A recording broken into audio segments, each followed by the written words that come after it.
ভারতের অন্ধ্রপ্রদেশে শ্রীকাকুলামে নবনির্মিত একটি মন্দিরে পদদলিত হয়ে 12 জন সনাতন ধর্মাবলম্বী নিহত হয়েছেন। এদের বেশিরভাগ নারী ও শিশু। আজ শনিবার সকালে এই মর্মান্তিক দুর্ঘটনা ঘটে। হিন্দু সম্প্রদায়ের পবিত্র দিন একাদশী উপলক্ষে কাশীবুগ্গার শ্রী ভেঙ্কটেশ্বরী স্বামী মন্দিরে গিয়েছিলেন সাধারণ মানুষ। অতিরিক্ত ভিড়ের কারণে সেখানে এই পদদলনের ঘটনা ঘটে। সামাজিক মাধ্যমে প্রকাশিত ভিডিওতে দেখা গেছে হাজার হাজার মানুষের ভিড়ে মন্দিরটিতে দমবন্ধ পরিস্থিতি সৃষ্টি হয়েছে। তখন নিজেদের বাঁচানোর চেষ্টা করেন নারীরা। এ সময় তাদের হাতে পূজার ঝুড়ি ছিল। পরবর্তীতে ভিড় কমার পর দেখা যায় অনেকের মরদেহ পড়ে আছে। এ ঘটনায় অনেক মানুষ আহত হয়েছেন। তাদের উদ্ধার করে হাসপাতালে নেওয়া হয়েছে।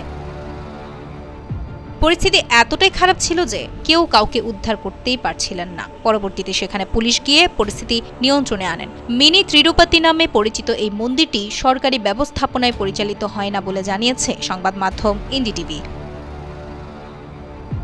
একাদশী উপলক্ষে হাজার হাজার মানুষের সমাগম হবে জানা সত্ত্বেও মন্দির কর্তৃপক্ষ প্রশাসনকে কিছু জানায়নি। যেখানে দুর্ঘটনা ঘটেছে সেখানে নির্মাণ কাজ চলছিল।